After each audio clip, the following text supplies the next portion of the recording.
This report is sponsored by Macy's Backstage. The Aztecs take on Michigan in Las Vegas. Our pregame coverage begins at 6:30. John will have the tip after 7:30. San Diego FC has a win or stay home game tonight against the Minnesota United at Snapdragon Stadium. You can hear coverage on our sister station, Jammin' 95.7 at 6:30. In NFL news, the Browns say they will stick with Shedeur Sanders at quarterback next week when they take on the 49ers. And speaking of the 49ers, they are on Monday Night Football tonight, taking on the Panthers. That starts at 5:15. Macy's Backstage is a whole department inside your Macy's store where you can find so many holiday essentials, all for under $25. With new arrivals every day, you never know what amazing deals you'll find. Don't wait. Find a location at macy'sbackstage.com.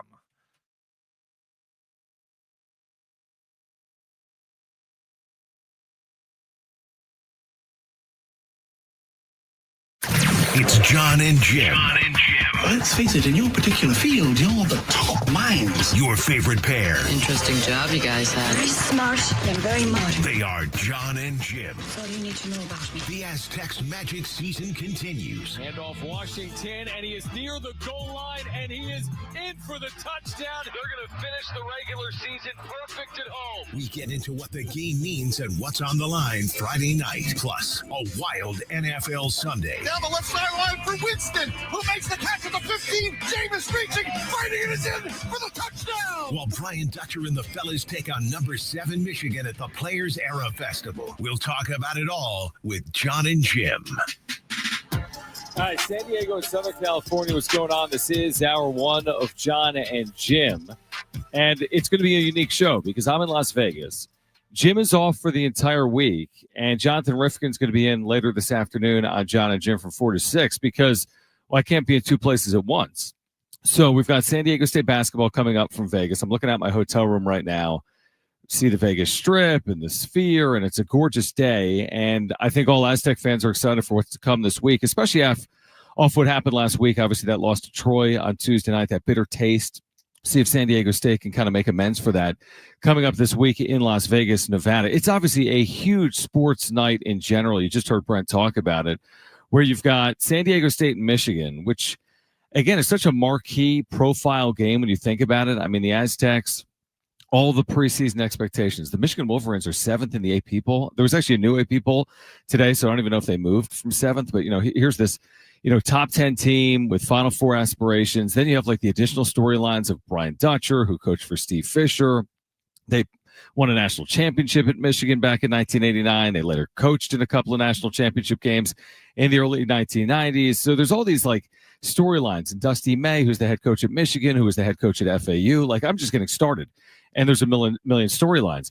And then, as Brent told you, also tonight, this winner go home game, SDFC Minnesota United, you can hear on Jammin' 95.7, which has massive implications, obviously. I mean, for SDFC, you're talking about extending your season, your first ever season, to potentially the Western Conference Finals. So much on the line tonight. I'll be in Vegas. You'll hear me on San Diego Sports 760 coming up at 7:30 with pregame coverage at 6:30. And again, I'll be here for about 2 hours. It's a little bit of an interesting situation where you're preparing for a game and you're preparing for a show, and I'm at one hotel and I got to get to another point. And there's a lot of moving parts is the point. So we've got you covered for the next 4 hours, 2 hours of which I'll be with you, 2 hours of which J-Riff, Jonathan Rifkin will be with you. Mark Ziegler is en route to Las Vegas, I think, driving. He's going to pull over around 2:15 and join us in about 10 minutes. Brian Bush is the radio play-by-play voice of the Michigan Wolverines, and he'll join us coming up at 3:30 this afternoon. You've got me, you've got Brent back in the studio, and again, we'll be with you for the next couple of hours. I wanted to start here because there's so much time for San Diego State. We'll talk some SDFC coming up. There was, can I call this a refreshing story out of Major League Baseball? And I do want to get Brent's thoughts on it coming up. But how often do you hear this? There is an international superstar that does not want to play for the Dodgers.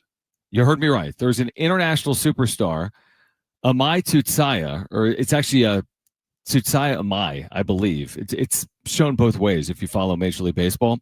But starting pitcher, terrific young pitcher. I think he's about to be 27 years of age. He's going to be posted this winter. He's actually already been posted. He has to sign with the club at some point in the next 6 weeks or so. This is a direct quote from Tatsuya Imai, who we've talked about a little bit on Jon and Jim. This is not me saying he's coming to San Diego. That's a whole other conversation. But this is me saying, isn't it refreshing that the rich don't always get richer, and that because these past off seasons we've seen the Yamamotos and the Otanis and whomever else and the Suzakis end up with the Dodgers, it doesn't mean it's going to be like that for forever. Here's the quote from Imai. I want to take them down. Playing together with players like Otani, Yamamoto, Suzaki, and others, of course, sounds fun, but I think beating a team like that and becoming world champions would be the most valuable thing in my life. Now, he went on to say as well in this conversation that he prefers not to play with another Japanese-born player, which was way more commonplace. Like, if you've been following Major League Baseball for 30 years, and you saw some of the players that came over initially, that was way more commonplace, like the late 1990s, early 2000s. You wouldn't often see multiple Japanese players on the same Major League team. I think it was seen as a sign of respect to not play with other Japanese players. Obviously, we've seen that change over the last handful of years. You see multiple clubs with multiple Japanese-born players. So he prefers, though, not to play with a Japanese player. Well, Padres obviously have a Japanese player, although he will be out in Yu Darvish. But what do you think about that, Brent? I mean, just the idea that here is a player that is going to be coveted. He's going to have offers. He's already had a brilliant career in the Nippon Professional Baseball League, the NPB.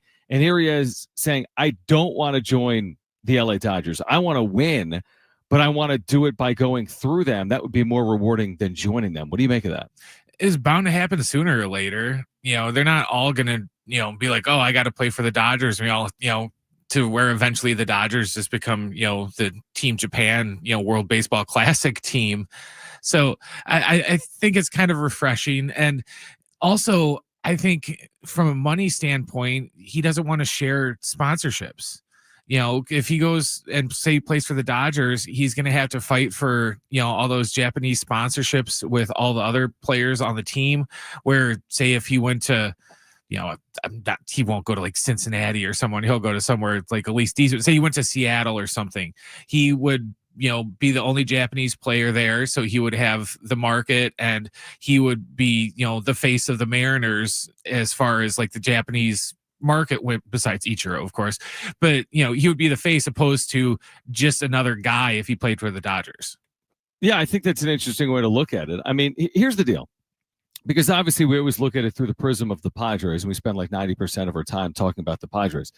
I'm not here to tell you whether the Padres are going to make a run at any player that's being posted this offseason, because I don't know the Padres' financials. I really have no idea what their visions are for the offseason. You've got ownership potentially in flux. You've got a team exploring a sale. You've got a $200 million payroll. And I have no clue what Tatsuya Imai is even going to make. I mean, I see what he made last year in Japan, which wasn't a big number, but he's being posted, and you're going to get, wide variance in terms of what he could ultimately earn. I have no idea what it's ultimately going to be. Is it, $50 million? Is it $150 million? Is it 100? Is it 200? I don't know. So it's not for me to say whether the Padres will be pursuing this player or not. I feel like that's going to present itself in the days and weeks ahead. That's probably a conversation for the winter meetings and beyond. He doesn't have to sign till early January. So I think any reporting on where he may land is probably premature. So again, I'm not selling the false hope of like, he doesn't want to go to the Dodgers. He's coming to the Padres. Let's run this thing back, and the Padres are going to be better suited in 2026 as a result. I mean, that's a completely different conversation. And obviously there's a lot of paths for a player like Imai to potentially take, where you could ultimately be on a playoff contending team and get to the postseason and then potentially win a World Series, right? So, that's a whole other conversation. But the idea that you may get a player that is not going to want to choose the LA Dodgers, especially after the last couple of off seasons. I mean, look at the way it's played out. I mean, it was such a song and dance. This idea that Roki Sasaki's pursuit was completely wide open, and he didn't have, he didn't have any plans in advance of the posting. It was all BS is what it was. I mean, give me a break. He always knew he was going to end up with the Dodgers. The whole thing with the Padres, and they entertained him, and they, wined and dined him, and he did sushi at Machado's house, and he was throwing bullpens at Petco Park. I mean, that was a charade is ultimately what it was. My point here is I think it's going to be less of a charade. And whether that means the New York Yankees or the San Francisco Giants or the San Diego Padres, where he lands, by the way, I mean, just look at the track record of other pitchers of his, caliber that have come over in recent history, and look at how they've performed at the major league level. I mean, there are so many examples at this point of young or, kind of young but entering the prime of their career players that come over and they make immediate impacts. I mean, there's so many examples of this. Here's a guy that in 2025 had a 1.9 ERA and threw 163 and 2/3 innings. So whoever lands him is getting a quality piece in the rotation. Oh, by the way, the Padres need a quality piece in their rotation. So that'll be on the Padres what they're going to spend. Are they going to make a real run at any free agent this offseason? Are they going to open up the checkbook?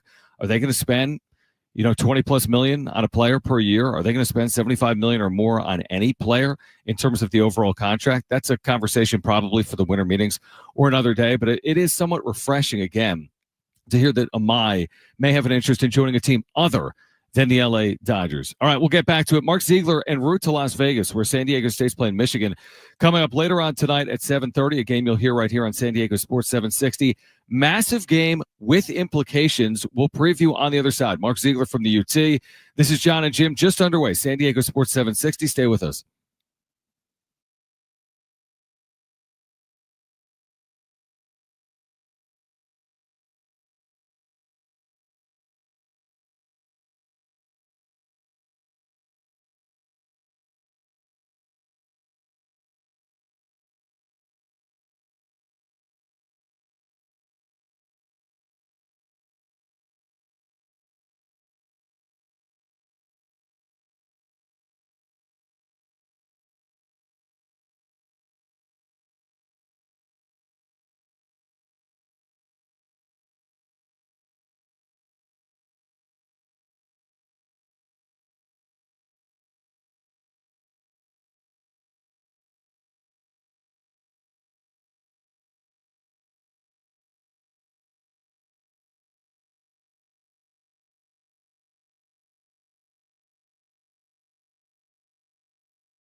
All right, John and Jim, San Diego Sports 760, kind of a special edition. Jim is off for the week. I am in Las Vegas from my hotel room. Jonathan Rifkin will have the final 2 hours of the show, because San Diego State and Michigan meet tonight in game one of the Players Era Festival for the Aztecs, 7:30, with pregame coverage beginning at 6:30 p.m. Mark Ziegler, who does such a good job covering the Aztecs basketball program, is en route and joining us right now on John and Jim, San Diego Sports 760. Mark, appreciate you taking time for us and pulling over for a few minutes. Let's start here before we get to Vegas. Before we turn the page from the Troy game, what's the impact of Tuesday's loss to Troy, in your opinion, for San Diego State moving forward?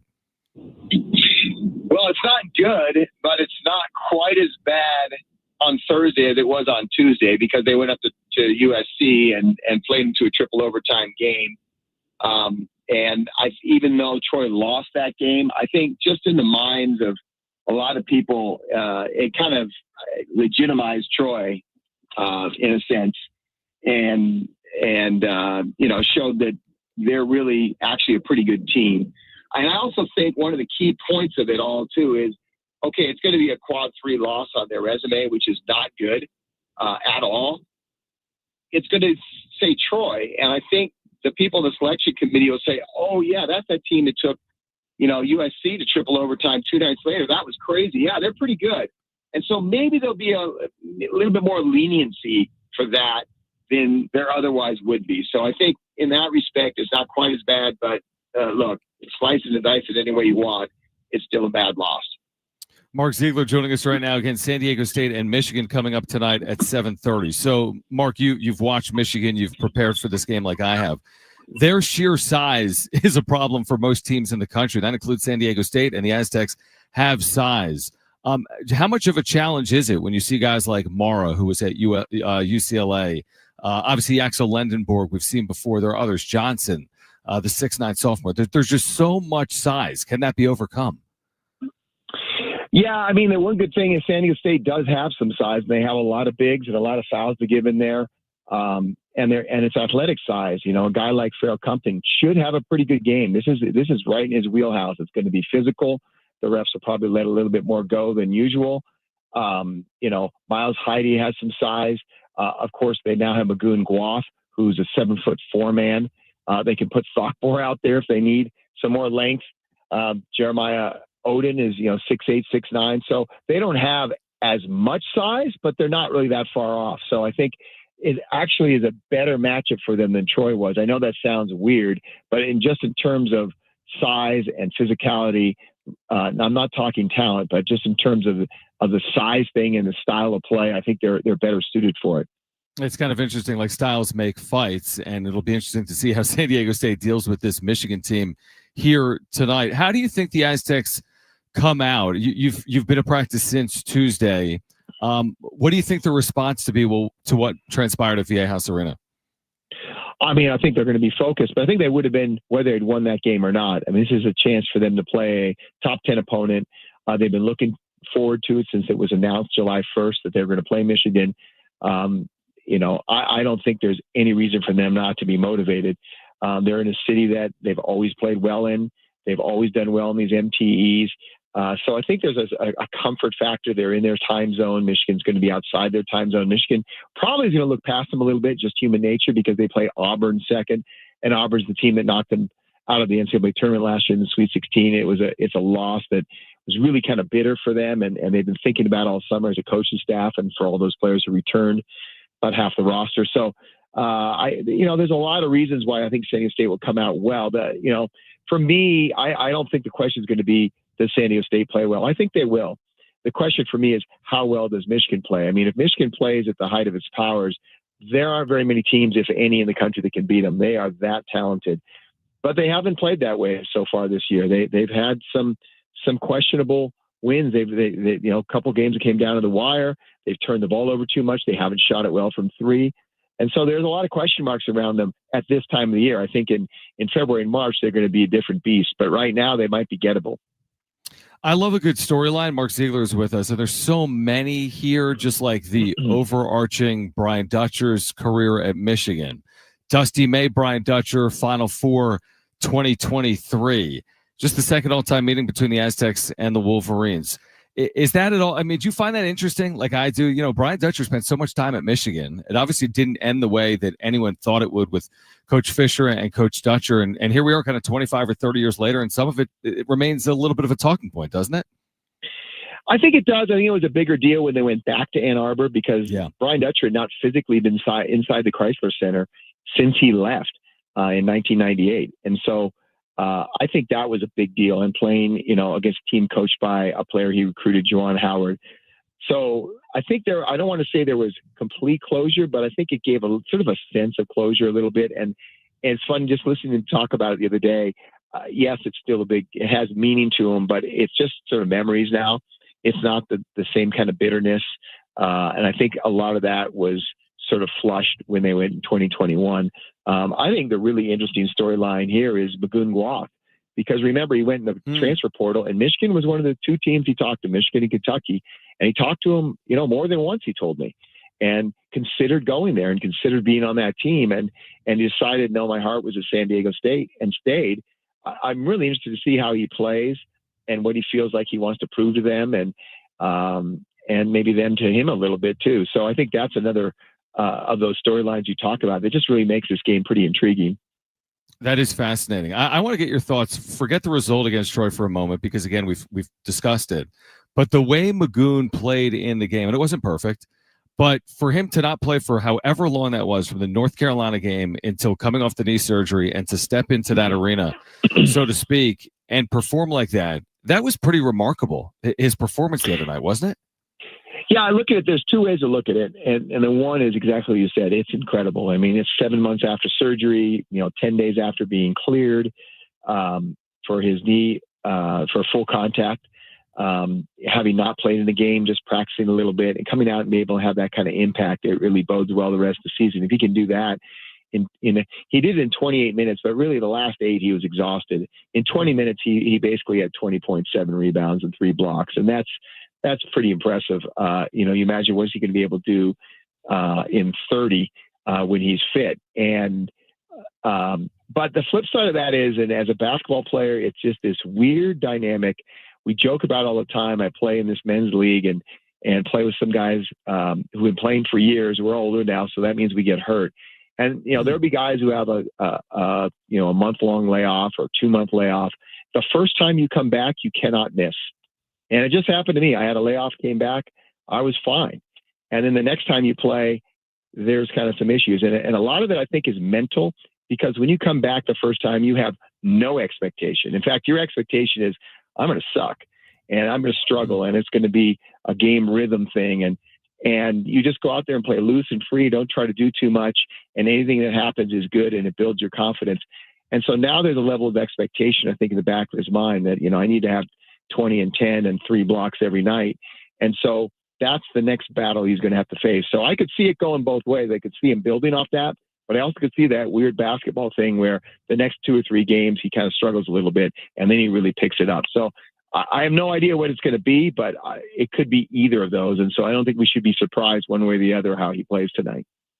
Mark, final one before you go, because I know you're en route, is what would you consider, maybe what would San Diego State consider a successful week here in Las Vegas? I think you'd like to get out of here with 2 wins. That's what they did last year. They beat Creighton and Houston, and that set them up for the rest of the season.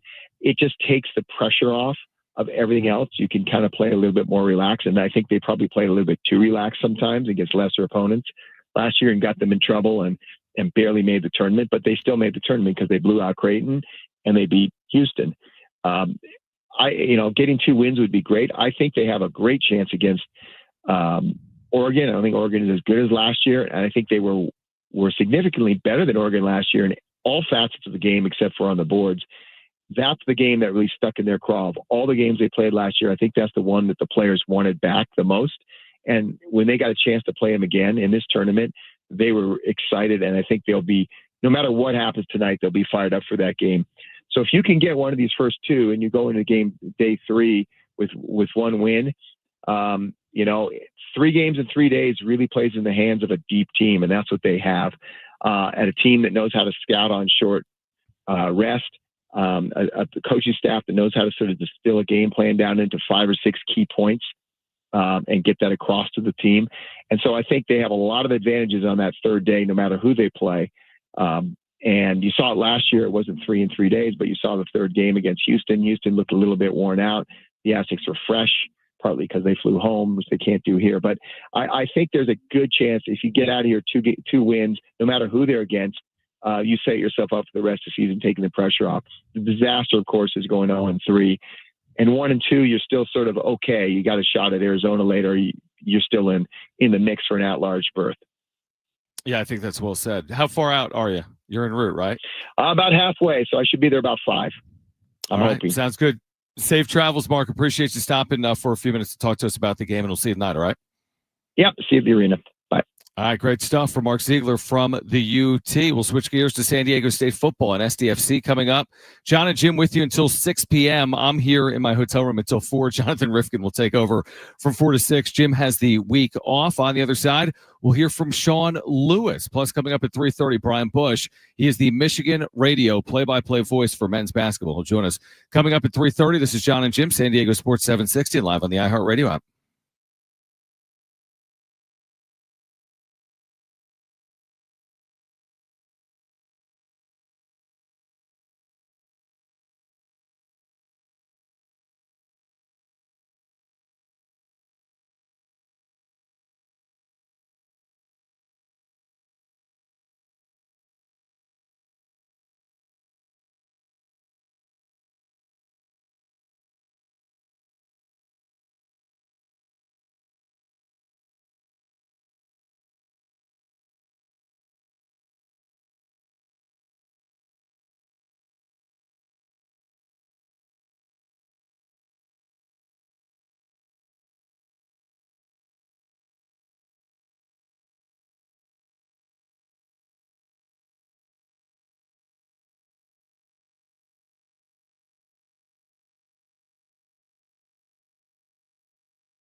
The support is sponsored by Macy's Backstage.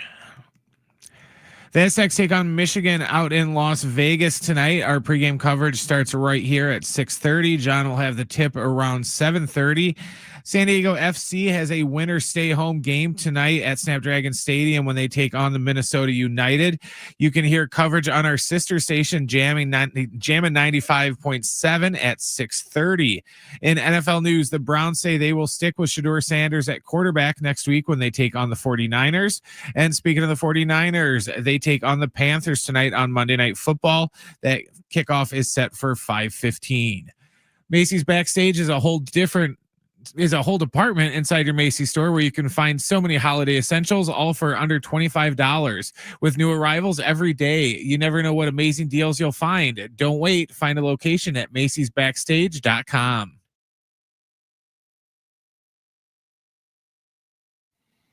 All right, John and Jim, San Diego Sports 760 until 6 p.m. I'm here in Vegas in my hotel, San Diego State and Michigan coming up tonight at 7:30. So I'll be on the air until 4. J-Riff will take you home from 4 to 6. And we've got Aztecs basketball coming up tonight at 7:30. Pregame coverage at 6:30. We have SDFC in the Western Conference semifinals coming up as well tonight, 7 p.m. You can hear that. Match on Jammin' 95.7. We'll hear from Sean Lewis coming up. San Diego State football, by the way. 9-2, perfect home regular season. I mean, just incredible. From where they were a year ago, who would have raised their arm to say, yeah, I think that's possible. Yeah, I think they could be 9-2. I could see them going from 3-9 to controlling their own destiny into the final game of the regular season. Like, I don't recall that conversation being very loud at any point this offseason. I remember, talking about it on the radio in the, the spring and summer months and saying, hey, listen, they've got a lot of pieces back. Like, San Diego State's got a chance to be good. They've got a lot of pieces back on their defense. They're adding in a quarterback from Michigan. Like, this is a team that's capable of reaching a bowl game. And not everyone went along with that narrative. There were a lot of people that thought that it wasn't going to turn around that quickly, and they were a work in progress. There was still a lot of time between, where they were at 3-9 to get to, 6-7 wins. Well, you fast forward and they're 9-2. And there's still work to be done. I don't know the tie-breaking scenarios for the Mountain West Championship game because they're so confusing. The best way to avoid the tie-breaking scenarios is just to win. Because if San Diego State beats New Mexico in Albuquerque Friday afternoon, a game you can hear right here on San Diego Sports 760, 12:30 Pacific, is going to be the kick time. If the Aztecs win that game, they're hosting the Mountain West title game the next Friday. That's as simple as you can put it. So put matters in your own hands, win the game, take care of business, whatever the cliche is, and host the Mountain West Championship game. Now, the caveat in that is New Mexico. This is like New Mexico's Super Bowl is how I look at it. New Mexico hasn't had an 8-win team in forever. They've got a first-year head coach. They've had this remarkable turnaround over the last year or two. They never have a season like the season that they're having right now. Like, never. It is so rare in New Mexico football history for them to win 8 or 9 games. Now, they don't control their own destiny. Like, they could beat San Diego State this weekend and still be on the outside looking in for a Mountain West title game, or maybe they'd be in it. I don't know how it's all going to shake out. But regardless, New Mexico is going to have this huge crowd. It's almost like the Super Bowl for the state of New Mexico is how I'm looking at it, because they don't have a lot of opportunities like this historically in the sport of football. So it's a challenge. It's a test. Aztecs are a very small favorite, somewhere between 1 and 3 points. They're going to have to play well. And they have, by and large, played well. Their only losses this year are on the road. But if they win the game, they're in the Mountain West title game. If they lose the game, then that's where things get interesting. And it comes down to tiebreakers and computers and scenarios. In one world, you could lose and host the championship game. In another world, you could be out of the championship game. And then the in-between is you could be in the championship game, but potentially on the road. And there's still a possibility where San Diego State and Boise meet again. Remember, they just met a week and a half ago here in San Diego in the rain. And it looked for a moment like Boise would be on the outside looking in, but Boise wins this past weekend. They're playing Utah State this upcoming weekend, and we could see San Diego State and Boise. We could see San Diego State and UNLV. We could see New Mexico and San Diego State, and so on and so forth. But let's hear from Sean Lewis and then react to this. So Sean Lewis postgame on the work that's been done to this point, kind of looking back, but also looking ahead.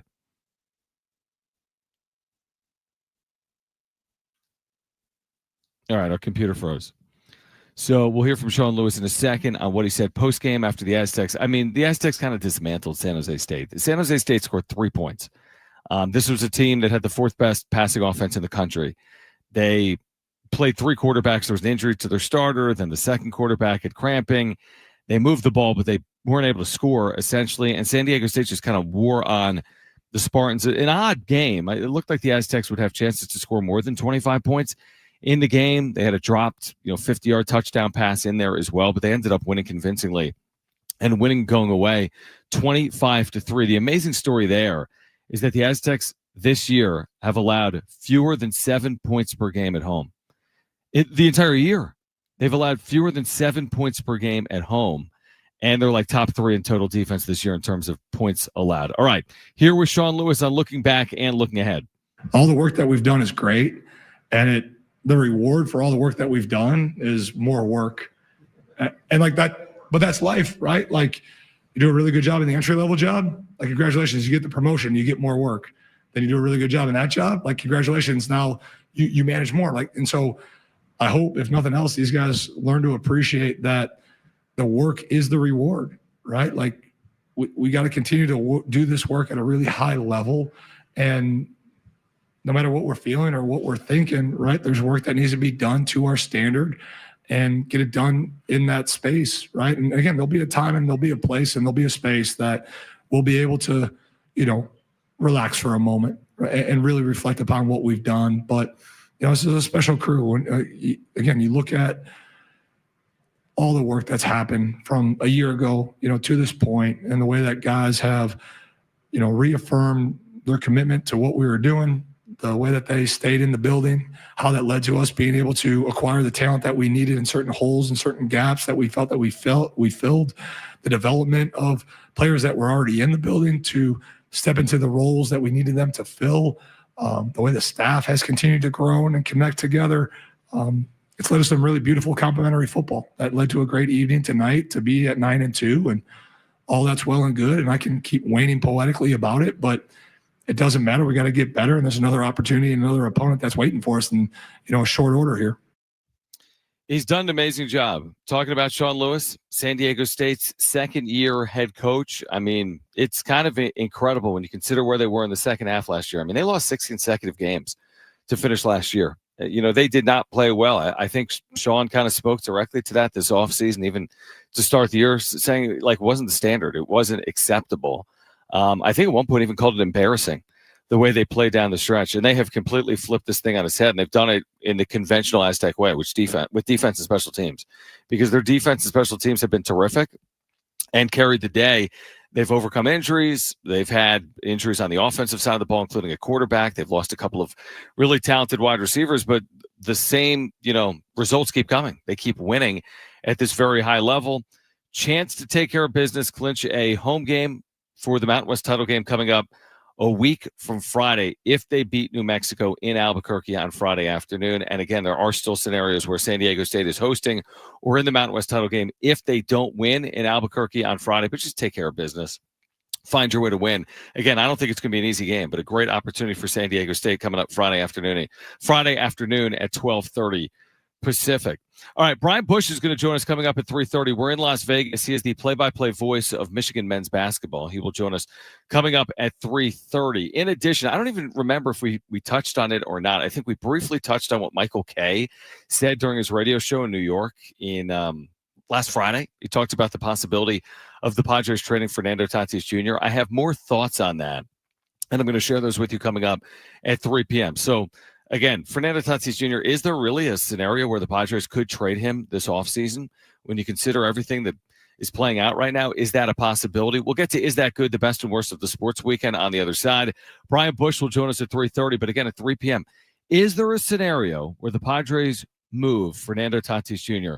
this offseason? Is that a possibility or not? We will discuss here until 6 p.m., getting you ready for San Diego State and Michigan, getting ready for SDFC and Minnesota in the Western Conference postseason as well. This is Jon and Jim, San Diego Sports 760, and live on the iHeartRadio app.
All right, John and Jim, San Diego Sports 760 from Las Vegas, Nevada. Jim is off. I'm getting ready for San Diego State basketball coming up later on tonight, 7:30, the Aztecs and the Michigan Wolverines.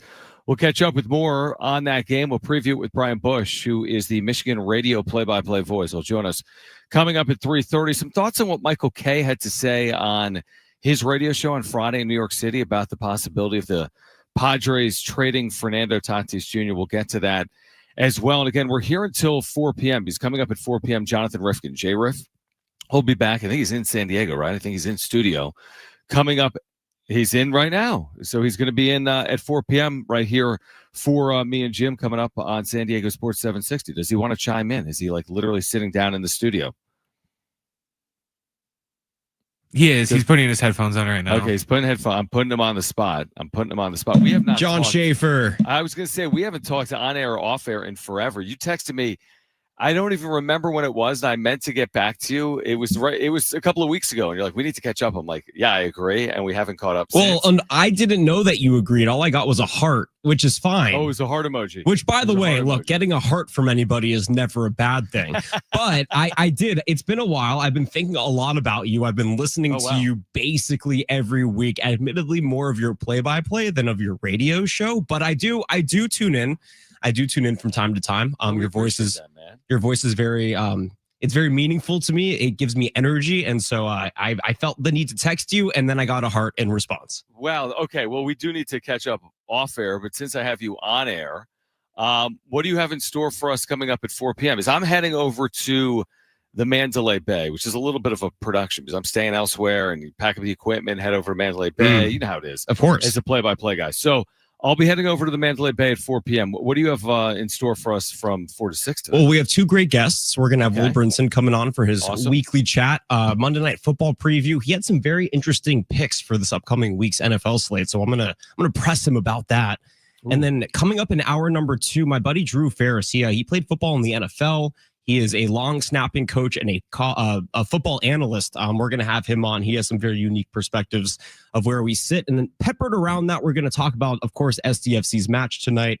Mark Ziegler had some great points that I kind of want to reiterate after 4 o'clock. And we'll talk about San Diego State playing tonight against Michigan. And of course, I think the interesting story that most people are missing is that the College Football Playoff Committee, John, has decided that they're going to wait a little bit longer until we know the playoff format.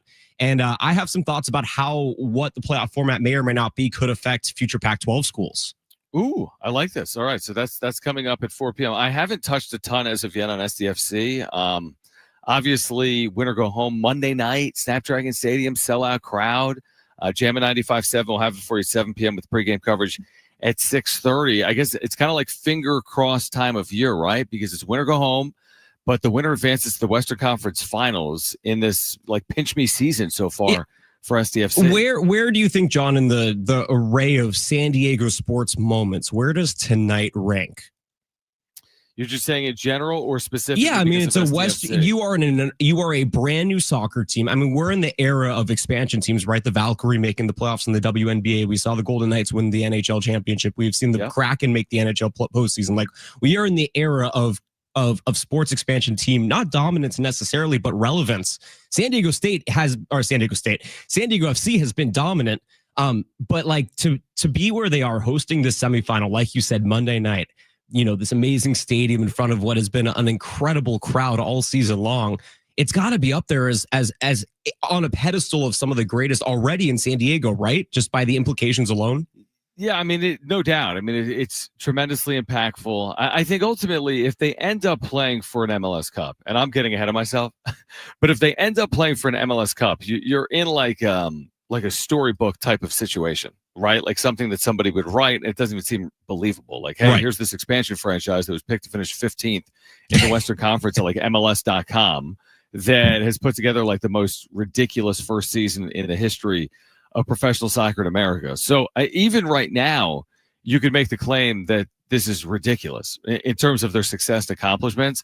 So, and to think that they're only 2 matches potentially away from being in an MLS Cup. But then we got this other thing that played out over the weekend that we haven't even touched on, which is the top seed in the East was Philadelphia. They went down. The reason that means something is there is still a path for SDFC not just to make an MLS Cup, but potentially host it. They would need NYCFC, the 5 seed, to be the winner of the East. And if that happens, then the MLS Cup would be in San Diego. So not a guarantee because they have to play Miami. And if they lose to Miami, then Miami would host it. Miami's pretty good, right? They just won 4-0. Right, and they had that guy, Lionel Messi. Yeah, he's pretty good. He's pretty solid. And SDFC needs to win 2 matches over the next 6 days. So there's work to be done. But yeah, I'm 100% with you. Like it's been a ridiculous season, and hopefully that continues tonight. And there's something about I forget who we recently had on, and it could have been Darren, but it may have been another one of our guests. It was like, the thing with soccer is you can dominate a match and lose a match. I say it every broadcast. I mean, you've called the sport. It's not basketball. It's the only sport where you can win every micro and still lose the game. Right. Like there's no other sport where that happens. If you are plus on the court in basketball, you're going to win. You could be plus on the field in soccer and still lose. Yeah, it's crazy. Exactly. So that's the concern. And then, of course, you could end up in a penalty kick situation like they did in Game 2 against Portland and end up on the wrong side of something like that. But they've been so good. I mean, they've just been so good, and hopefully they continue to play the way they've played. And I mean, they've blown some teams out here, right? They take 2-3 goal leads. So hopefully that happens here tonight. But it's hard to predict what's going to happen here tonight. We just know it's a big match, obviously, coming up. Oh, yeah. All right. So appreciate you, again, hanging out because you're going to be with us, tomorrow afternoon as well. So today from 4 to 6, tomorrow afternoon from 4 to 6, then we'll kind of figure out Wednesday. Yes, sir. I'm battening down the hatches, and I am ready as soon as my phone rings and you say, Johnny, I need you there. I'm there, John. I'm here. I'm ready to go. Appreciate that. So, what else? What else? How are things? Things are good, man. A lot of seeds planted. You know how they say like it's not like necessarily it rains, it pours, but I would just say my life is very overstimulating right now. Okay. If that makes sense. That's not a bad thing. That's not a bad thing. It's not a bad thing, but it has really messed with my sleep because my brain, the dopamine seeker that it is now expecting like, oh, is something going to happen tomorrow? And so then when I try to sleep, it doesn't want to sleep. And it is a fight to the finish every night. But you know what? I am grateful that I'm in this position. And so I don't take it for granted. And I will happily be sleepless if this is the reason that I'm sleepless. So, yeah, man, I'm just happy to. It's great to hear your voice. Things have been good with you. It's been fun to hear you and Rich all season long. We're catching up on the radio. Of course, it has. All right, I'll let you get back to your prep for 4 p.m. and a lot of prep to do. Great catching up, man. All right, Brent. While we have a second, because we still have a couple of minutes here, can we get to Is That Good before we get out?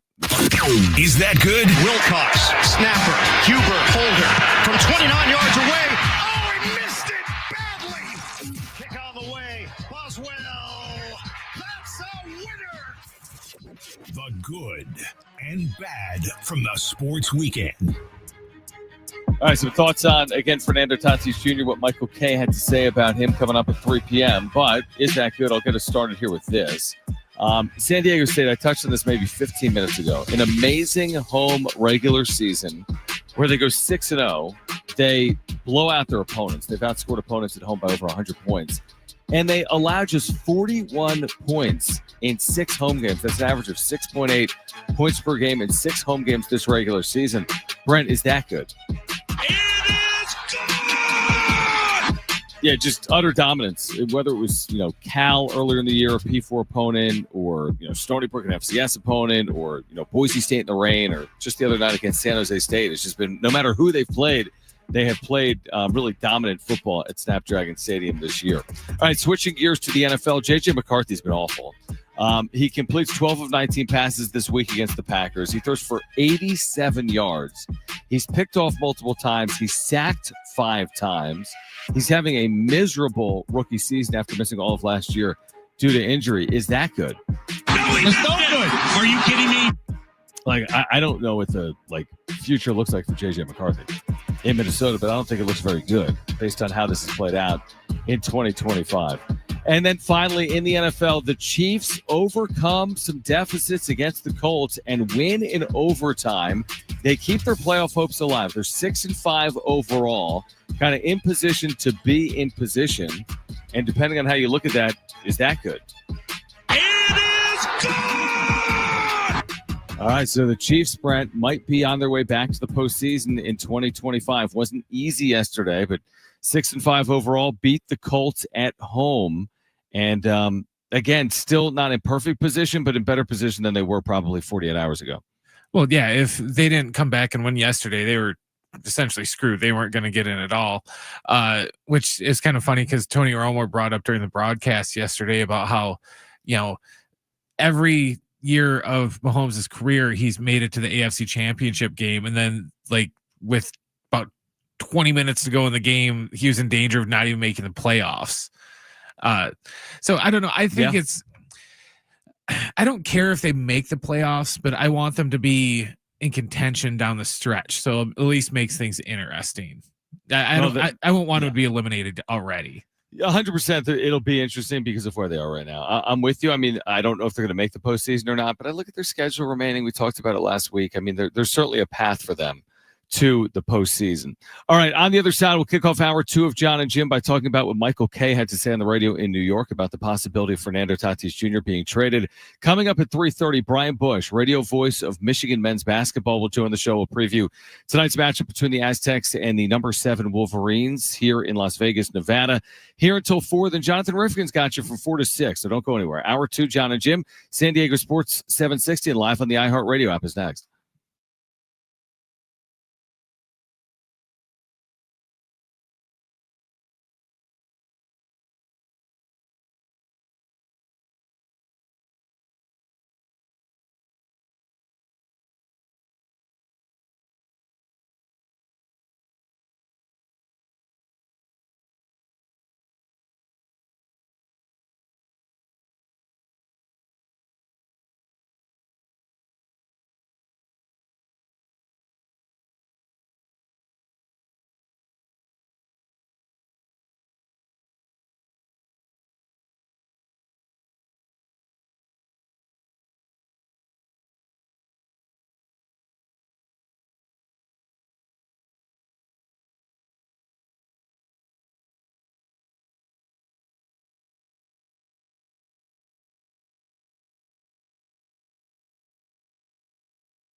This report is sponsored by Macy's Backstage.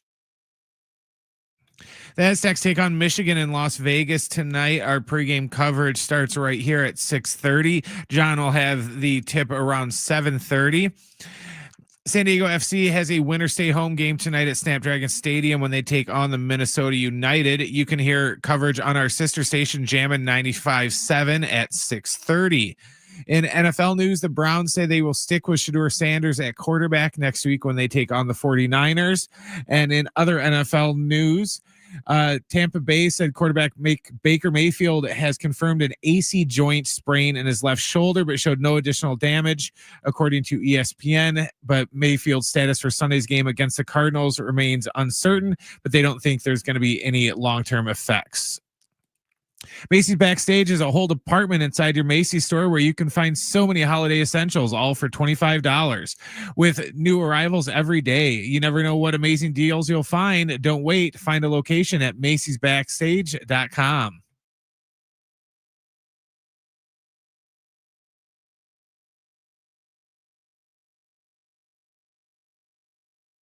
It's Jon and Jim. Let's face it, in your particular field, you're the top minds. Your favorite pair. Interesting job you guys have. Very smart and very modern. They are Jon and Jim. That's all you need to know about me. The Aztecs magic season continues. Handoff Washington, and he is near the goal line, and he is in for the touchdown. They're going to finish the regular season perfect at home. We get into what the game means and what's on the line Friday night. Plus, a wild NFL Sunday. Down the left sideline for Winston, who makes the catch at the 15. Jameis reaching, fighting it is in for the touchdown. While Brian Dutcher and the fellas take on number 7 Michigan at the Players Era Festival. We'll talk about it all with Jon and Jim.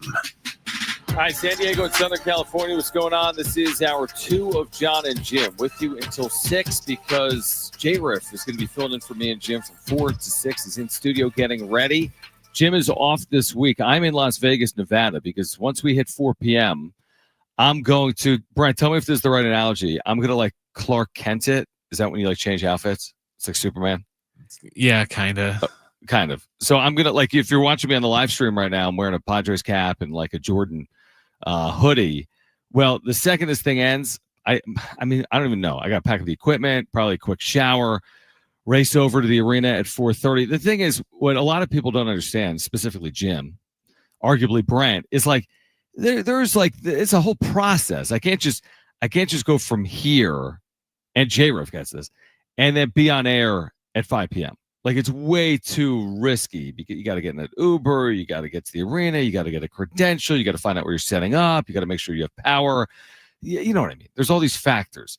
So anyway, I'm going to race out of here. I'm going to race over there. I'll hopefully get there between 5 and 5:30. Game is at 7:30. We'll have plenty of time. I'll be all set up. Better safe than sorry.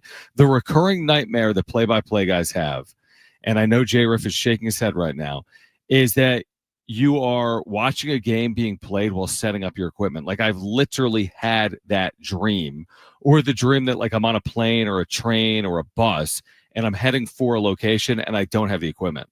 So like I'm on the plane to Wyoming, but I'm heading there without equipment, so I can't call the game. So that's one of those nightmares that you always think about when you're a broadcaster, but hopefully we'll be good for tonight. San Diego State and Michigan coming up at 4 p.m. Brian Bush, who is the radio voice of Michigan men's basketball. Jonas coming up at 3:30. Just a massive opportunity and game for San Diego State coming up tonight at 7:30 with pregame coverage beginning at 6:30 p.m. I did promise we'd touch on Fernando Tatis Jr. We briefly spoke on this. This was Friday afternoon that Michael Kay went on his radio show and said that the Yankees should pursue Fernando Tatis Jr. via trade. My initial reaction has not changed.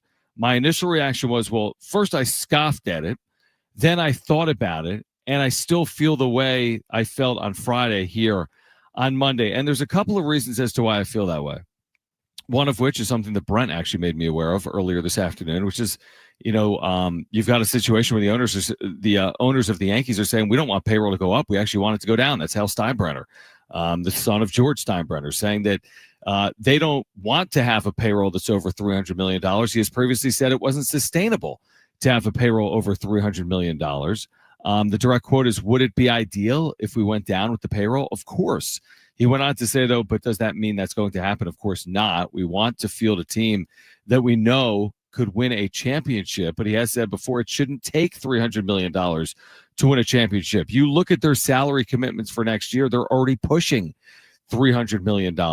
That would be before the addition of a player like Fernando Tatis Jr. Now, Tatis, by all intents and purposes, it's not like he would be the highest paid player in the sport. Like, he makes a good amount of money, but when you compare it to like the Otanis and the Sotos, maybe it's reasonable compared to Otani and Soto, but you're taking on, the back half of a contract. He's not yet in it, but you're taking on the back half of a contract which is loaded with high payrolls. So you're going to be paying for him when he's in his 30s, and you're going to be paying him, $30+ million per year at one point as part of this 14-year, $340 million deal. So there's that side of it, which is, do the Yankees really, is their path to winning just continuing to add payroll? And by the way, to trade for Fernando Tatis Jr., you're giving up significant pieces. I mean, there's no world where AJ Preller would, in my opinion, I don't think he's trading Fernando Tatis Jr. But if you want to go down the path of the Padres are going to trade him, here's why. Well, it's going to require a sizable return. I mean, look at the return for a Juan Soto with 1 year left on his deal, and what the Padres were able to command. That return included Michael King, who has essentially been their ace, or was their ace, for their better part of the last 2 seasons. What would a return look like for a player that is still under control for each of the next, 9 or 10 seasons, and is only entering his age 27 season? I mean, arguably, you could be looking at a historical return. Then you have to look at it from the Padres' perspective. Yes, I understand there's debt. Yes, I understand that the ownership could change. But you're going to trade away one of the most marketable players in the history of the franchise this offseason without knowing whether or not the future ownership group would ever want that to happen. And also, like I said about Juan Soto when they traded him, do you really have a better chance to be good on the other side of trading Fernando Tatis Jr.? We've all watched his play. Has it been what it was in 2020 and 2021? Absolutely not. Do we think it's getting back there? I've argued it may not. There's no question it may not get back to the peaks of 2021. But does he help you win?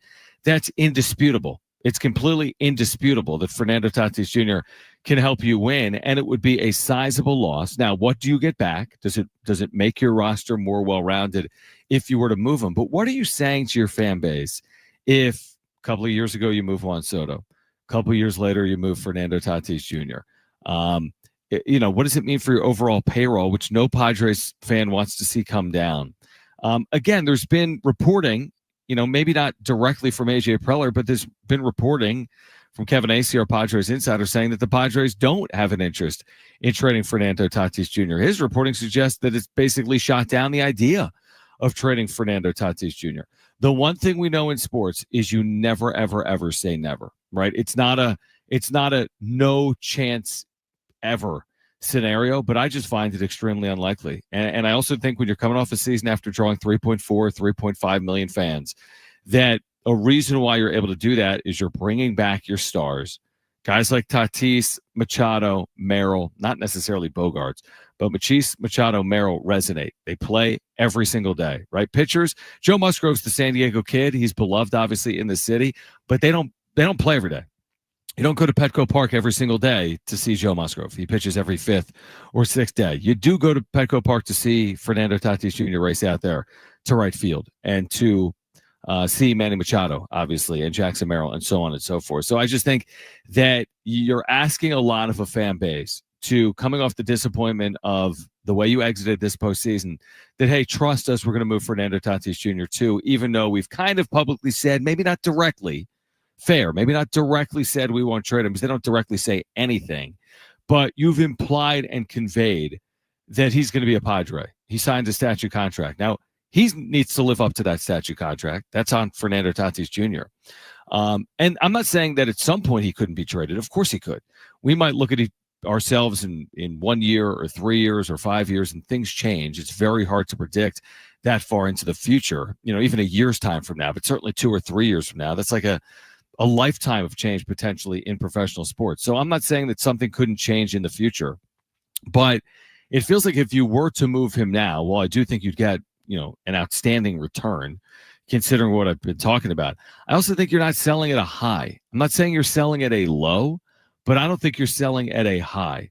And the second Fernando Tatis Jr. is traded, the excitement for the franchise that lands him is going to be an all-time high. If the New York Yankees, coming out of day one of the winter meetings, landed Fernando Tatis Jr., that's cause for celebration in the city of New York, which means you probably shouldn't be trading Fernando Tatis Jr. Now, I want to see Tatis play better. I want to see Fernando Tatis Jr. look like the player that he was in 2020 and 2021. But I also don't want to see the Padres trade Toddy. And I don't think most Padres fans want to see him traded either. And sometimes, people can be hard on him. I think that the Padres hopefully organizationally maybe change the way they go about managing Fernando Tatis Jr. Maybe that's impactful on his 2026 season. I don't know if it's Craig Stammen. I think it's a little bit foolish. We kind of laughed at it last week when Jim was like, maybe Craig Stammen gets the most out of Fernando Tatis Jr. We both kind of looked at each other and we're like, is that really going to happen? Is Craig Stammen going to get the most out of Tatis? And shoot, we heard Stammen just last week basically imply that he doesn't give it his all every single day. So again, there's some things in there that need to be, ironed out, that need to be smoothed out, so to speak. But I'll take my chances with Toddy, and I'm going to bet on Fernando Tatis Jr., and I'm going to be hopeful that his 2026 is better than his 2025. And then, maybe it's a conversation for another day. There'll be a point when he's 28 or 29 or 30, and the ownership is different, and Tatis's career at that point looks different, that maybe different scenarios are thought about. Maybe the general manager of the Padres is different at that point. I just don't think now is the time. I really don't. I really do not believe now is the time to trade Fernando Tatis Jr. It's very easy for Michael Kay to say the Yankees should trade for Fernando Tatis Jr., just like it's easy for me to say the Padres should trade for Aaron Judge. That's very easy to say. But, when you actually take the deeper dive, it, to me, doesn't make a lot of sense. Whether it's the Yankees payroll, of course they would have an interest in Fernando Tatis Jr., but why would the Padres, honestly, why would the Padres want to trade Fernando Tatis Jr. right now? We can discuss that more on the other side. You can text us, by the way, 70470. Start your message with the word team. Again, 70470. You can start it with the word team. We're here until 4 p.m. J-Riff has the final 2 hours of Jon and Jim on San Diego Sports 760. Brian Bush, radio play-by-play voice of Michigan men's basketball, will join the show coming up at 3:30. This is Jon and Jim, San Diego Sports 760, and live on the iHeartRadio app.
All right, John and Jim, San Diego Sports 760. Brian Bush is the radio voice of Michigan men's basketball. He'll join us at 3:30 as the Aztecs get ready for the Wolverines coming up tonight. This is such a crazy, crazy college hoops week. They call it Feast Week.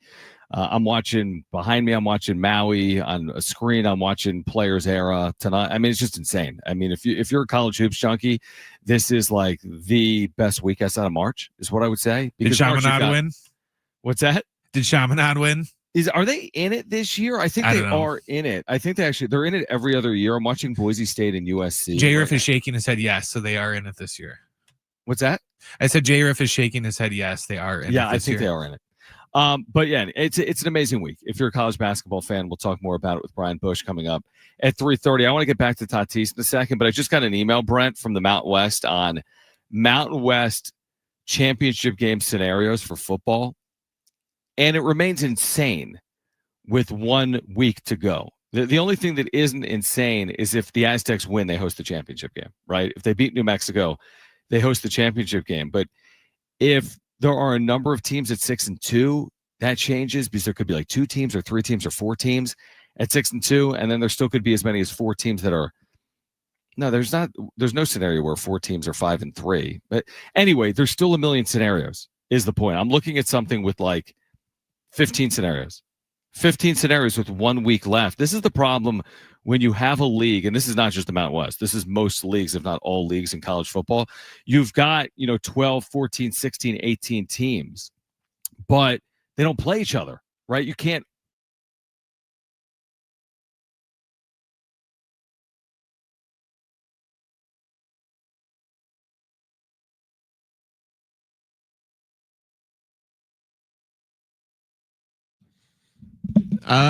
So Jay, we're filling in here for John Schaefer, who went dark on us here for a moment. I believe he's talking about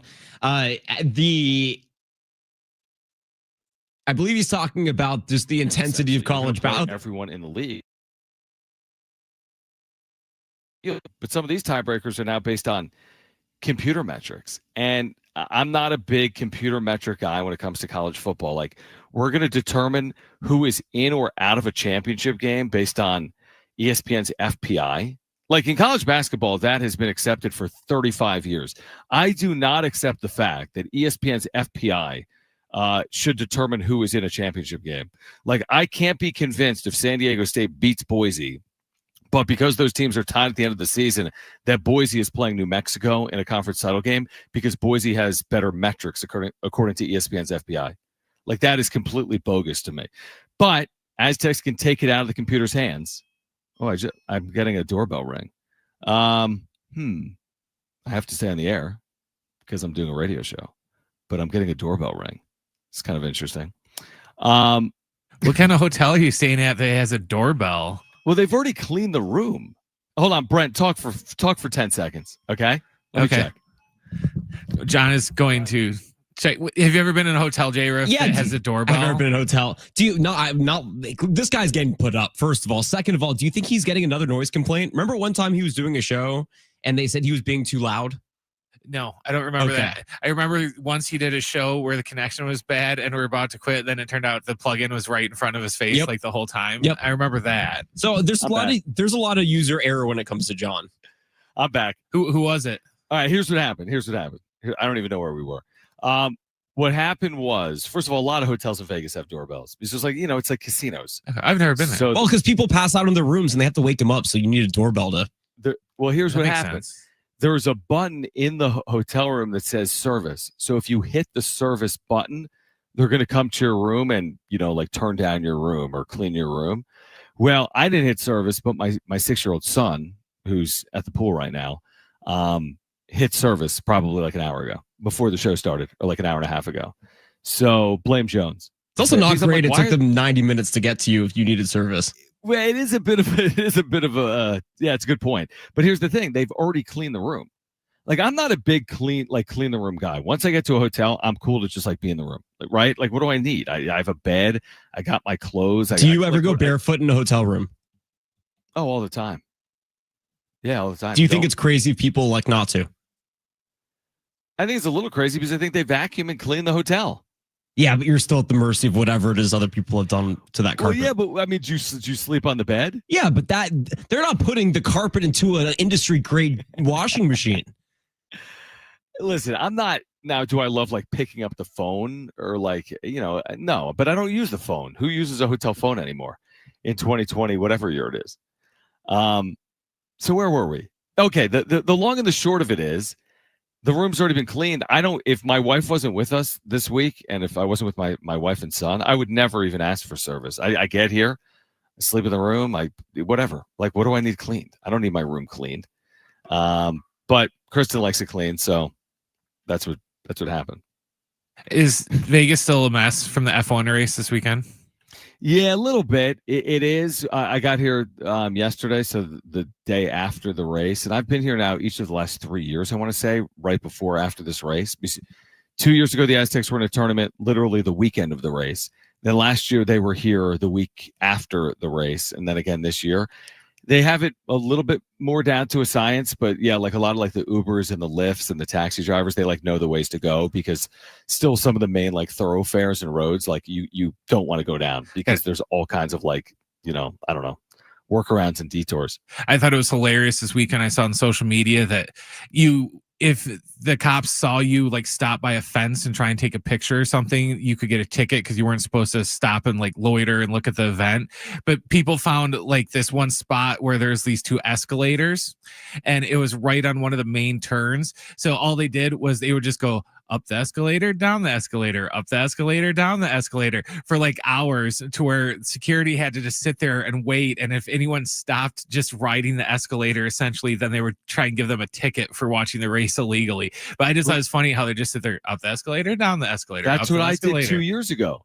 2 years ago when I was here, I went to the Strip because, I mean, obviously I didn't have a ticket. Tickets were like thousands of dollars for that initial year. And at that point, they didn't have it as much under control. You basically, though, had to keep it moving 2 years ago, but I was doing the same thing. I was going like up escalators and moving to see, like, get a glimpse or a view of the track, which you were able to do 2 years ago. And I think they've tried to prevent that from happening here more recently because of that.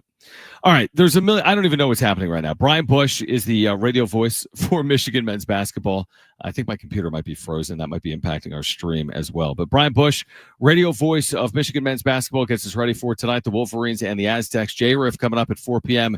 until 6 p.m. We've got Aztecs basketball tonight. We've got SDFC on Jammin' 95.7. Stay with us, Jon and Jim, San Diego Sports 760, live on the iHeartRadio app.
This report is sponsored by Mattress Firm. The Aztecs take on Michigan in Las Vegas tonight. Our pregame coverage starts at 6:30. John will have the tip after 7:30. San Diego FC has a winner stay home game tonight at Snapdragon Stadium when they take on the Minnesota United. You can hear coverage on our sister station, Jammin' 95.7, starting at 6:30. In NFL news, the Browns say they will stick with Shedeur Sanders at quarterback next week when they take on the 49ers. And in other NFL injury news, Tampa Bay says good news for Baker Mayfield. He revealed he had a low-grade AC joint sprain in his left shoulder, but no additional damage was shown. His status for next week is still up in the air. Monday Night Football tonight, the Panthers are taking on the 49ers. Tip there is going to be set for around 5:15. Need better sleep? Score huge deals on your perfect bed at Mattress Firm's Black Friday sale. Stop in today and let sleep experts find the right upgrade for your unique needs. Mattress Firm, they make sleep easy.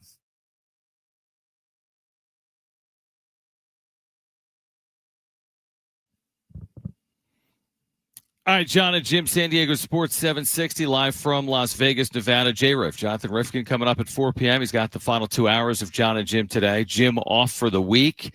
I'm in Vegas for the week. Still haven't fully figured out my travel, by the way. I need to be at Albuquerque or in Albuquerque Friday for San Diego State football. So it will be a busy week, and great to catch up right now with Brian Bush, who calls Michigan men's basketball on the radio, as San Diego State and Michigan will square off tonight for just the second time ever.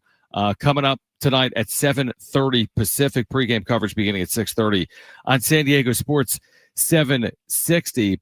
Brian, you wouldn't believe I'm doing a show from my hotel room right now, and I do a video stream as well. And for whatever reason, my blinds are closing, so it got like pitch black in here. Looking forward to tonight. I was there for the first meeting. I remember you were as well. San Diego State and Michigan at Chrysler back in 2021. What are your expectations in general for this week? Obviously, crazy expectations for Michigan, off to the perfect start, top 10 in the AP poll. What are your expectations for what's to come, not just tonight, but this week for the Wolverines? Yeah, John, first off, thanks for having me. Looking forward to seeing you tonight over at the arena. You know, it's so interesting because I think Dusty May and his staff have treated the early stages of this season as kind of trial by fire, trying to figure out how to best utilize some incredibly talented pieces. Michigan had one of the best incoming portal classes in the country, led by Axel Lendeborg, a guy who, you know, if he were a selfish player, could probably put up 30 a night. But he is very willing to defer, to pass, to get others involved, get others going. He likes to pass it around early. A couple of big guys from the Big Ten, and Adai Mara and Morez Johnson Jr., who do different things, but can have a huge impact on the game. I know San Diego State fans know Elliot Cadeau well for what he did in the tournament last year. He struggled the last couple of games, but they have high expectations for him. It's really interesting that they are still so fluid with the rotations. So yeah, you hope that, you know, the team you call games for wins and goes far, and they can make more NIL by getting into the Final Four and all that of this unique event. But ultimately, I think this staff, this team is in fact-finding mode, and they hope that they can utilize those facts come postseason time, because they know they're talented, but they're not quite sure how to implement that talent fully yet.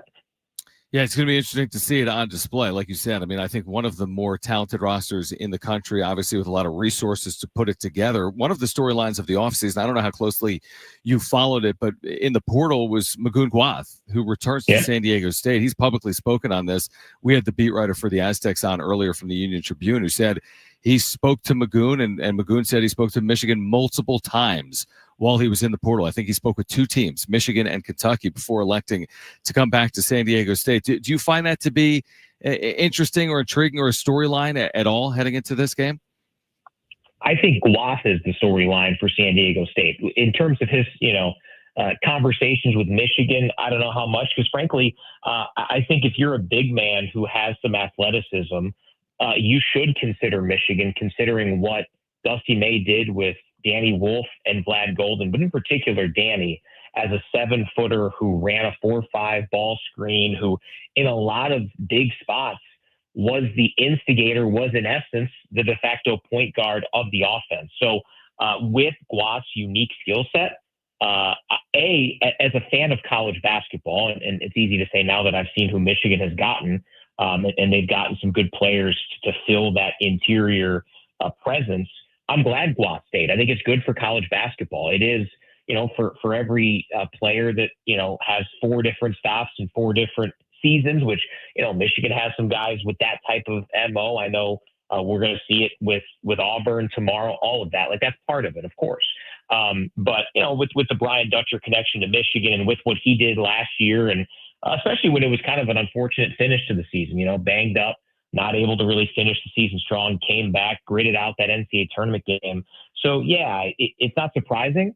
But, Guas, San Diego State's one heck of a program too. And that's something that, Dusty May and company experienced at the worst possible way in the Final Four.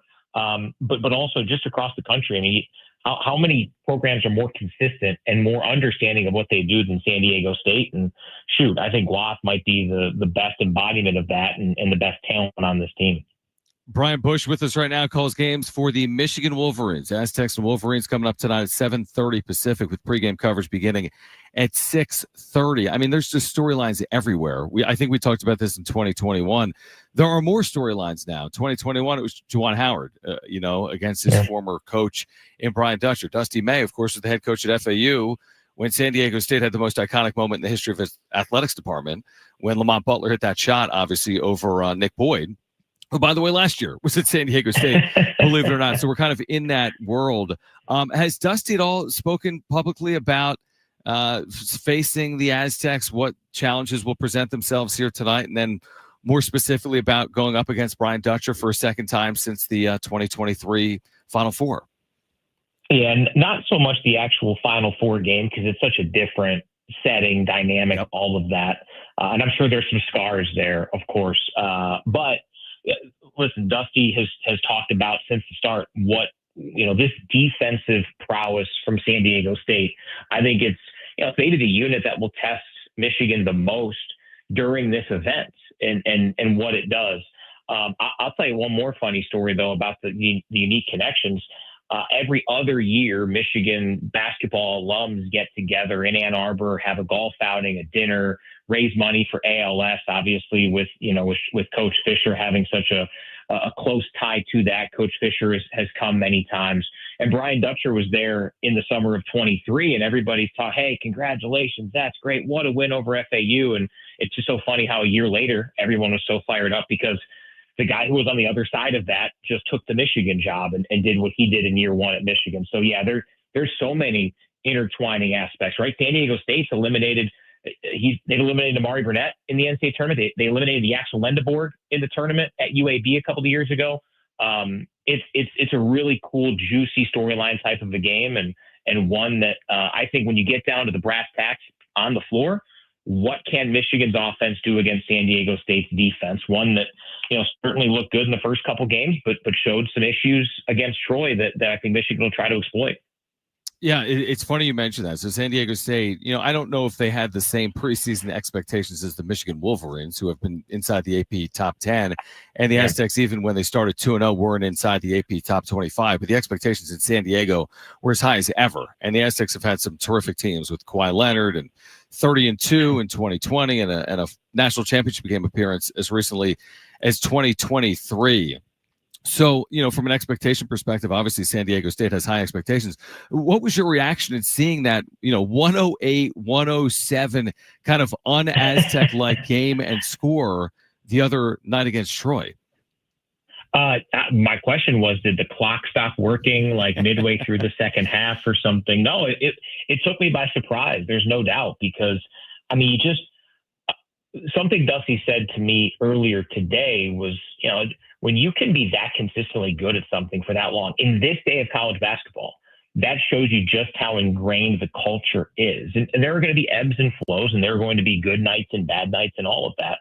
But yeah, it was shocking. But then, hey, credit to Troy. They should have beaten USC a few days later. So, that seems to be a better team than you would expect. You never know how it'll happen. I mean, shoot, Michigan had a week where they played 2 power conference teams in Wake Forest and TCU, but Michigan was pretty heavily favored in both those games. and needed to really grind out an overtime game where they needed to stop to force OT against Wake. And then they were down a good chunk of the second half before not surging to a victory, grinding it out. They had to slog their way past TCU and Fort Worth. So it's what makes these type of events fun. It's why it's good for college basketball to have some of these showcase events. And I have to imagine that there have been some tougher practices there in San Diego over the last few days after that loss from Troy. Brian Bush with us right now. Jon and Jim, San Diego Sports 760. Aztecs and Wolverines coming up tonight at 7:30. Just the sheer size of Michigan. How much of a story will that be even once you get into Big Ten play? I feel like there's more teams in the Big Ten that will look like Michigan than you'll probably see in the non-conference. Now, San Diego State, by their standard, is a very big team, but certainly not as big as Michigan. It's been a massive factor, obviously, in those first 4 games that, the Wolverines are shooting 80+% by the rim, plus 13 or 14 in rebounding. Will that remain a similar trend throughout the course of even Big Ten play, or will that kind of equalize a little bit? Yeah, I think it has to, especially if Michigan is going to struggle from 3 like they have the last 3 games. Came out rolling in their opener against Oakland, where they scored 69 first half points and tied a program record with 19 threes. They've struggled. They've shot 21% from 3 in the 3 games since. Now, whether Michigan's shooting 20% or 37% from 3, they still want to do this. One aspect that I'm curious how long it will be this season is Adai Mara shooting 68% from the floor on 8 attempts a game. Moraz Johnson Jr. shooting 63% from the floor on 9 attempts a game. And Yaxel Lendeborg shooting 60% from the floor on 9 attempts a game. That is super balanced. Now, there is some peaks and valleys for each of their individual games if you go through the log. But I think they want to get all those guys involved. I think they're willing to absorb a rough game from one if the other 2, whoever it might be, would be thriving. I think you'll see more playmaking, more Yaxel Lendeborg points usage as the season goes along. But I think where you might have the Mara and Johnsons of the world being more, impactful from an attempt standpoint is through offensive rebounding. That I think Michigan wants to be a team that is willing to miss some shots if they're good shots, layups, dunks, and threes, because they feel like they're going to have the size advantage. And from the Big Ten standpoint, I don't know if the bigs are quite as deep as they were 4 or 5 years ago when Hunter Dickinson was going up against some really tough big men in this league. Now, there's still some really good ones, but I don't know if it's quite that bottleneck on the interior as it was a few years back that we see here. And, I think Michigan was pretty intentional about wanting to be the best bullies on the block they could be within the league. Serious test, obviously, tonight coming up for San Diego State. But, man, so many intriguing storylines. Like you said, Lendeborg, he was at UAB, remember the game. And Namari Burnett in Louisville in that Sweet 16. And last year, Elliot Cadeau in the first 4 against San Diego State. And, again, another game coming up tonight, a big one. Michigan and San Diego State at 7:30. Brian, appreciate you taking time for us in San Diego. I will see you later on this afternoon and evening. And have a great call tonight, all right? Looking forward to it. Thanks, John. All right, great stuff. Brian Bush, again, radio voice of the Michigan Wolverines. Will come back, react to that, getting you ready for SDFC tonight, SDSU tonight, and more. J-Riff takes over at 4 p.m. This is Jon and Jim, San Diego Sports 760, and live on the iHeartRadio app.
Jon and Jim from Vegas. J-Riff coming up from San Diego from 4 to 6. Aztecs coming up tonight at 7:30 against the Michigan Wolverines. SDFC coming up tonight from Snapdragon Stadium against Minnesota. And, of course, you can hear that on Jammin' 95.7. It's amazing what can happen in 2 hours. We've had quite the 2-hour show, haven't we, here from Las Vegas as the sun is beginning to set over Sin City. I'll make my way over for Michelob Ultra Arena. We were here last year, of course, for the first ever Players Era Festival. A very good week for the Aztecs a year ago. It was basically the way they punched their ticket for the NCAA tournament. And they added money to their, NIL efforts as well. All the teams in this event, it was so unique a year ago. I think it's still unique for a lot of people that, follow college sports. Each team in this event receiving $1 million for student athletes just by playing, which is an unbelievable amount of money. You're talking about, 12 or so scholarship players will, take $1 million and divide it by 12. That alone could be life-changing money. That's in the, $80,000+ range potentially.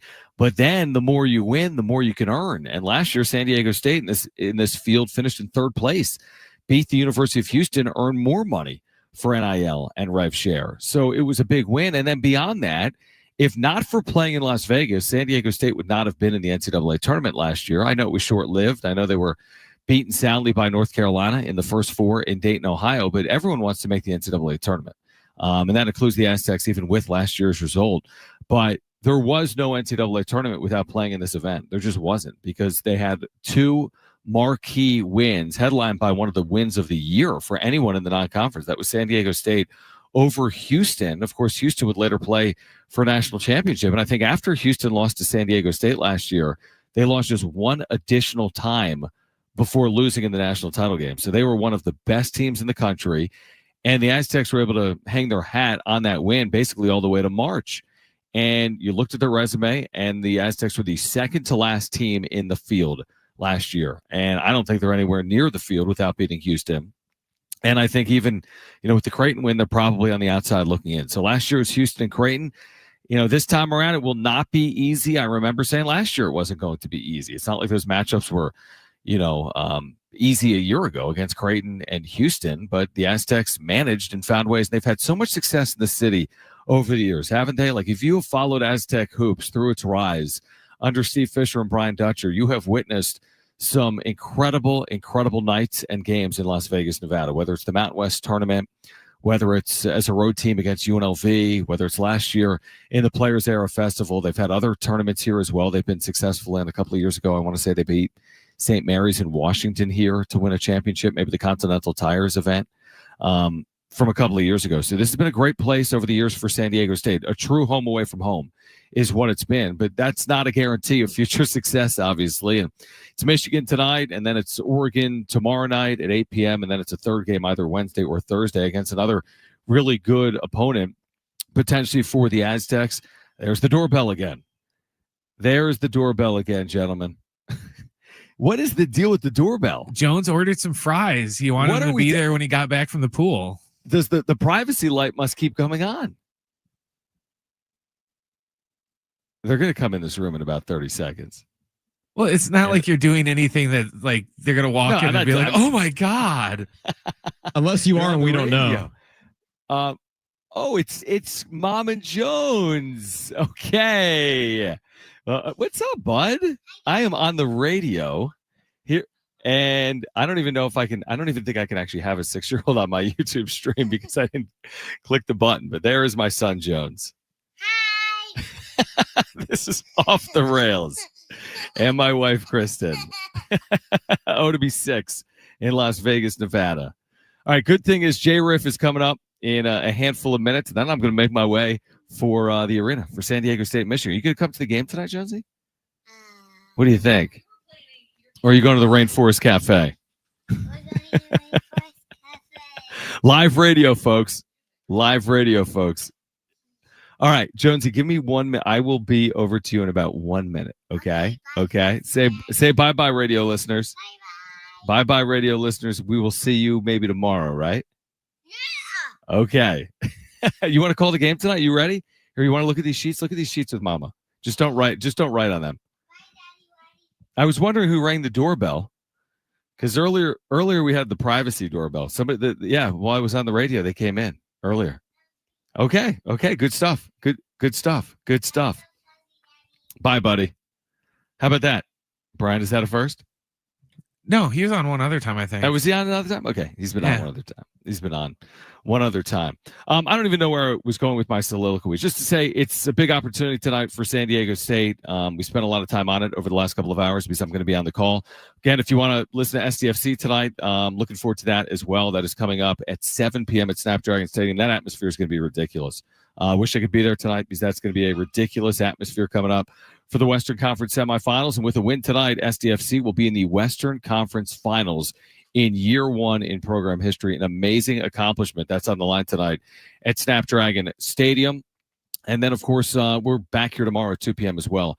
Jon and Jim on San Diego Sports 760. So we've got just a ton going on the next couple of days.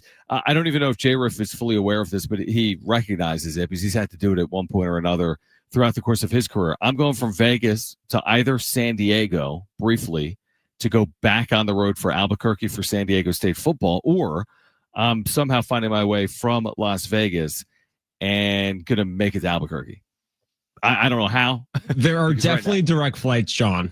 Well, it's an issue, though, because I don't want to take a direct flight to Albuquerque Friday morning because I'm calling a game at Friday. Oh, game day, huh?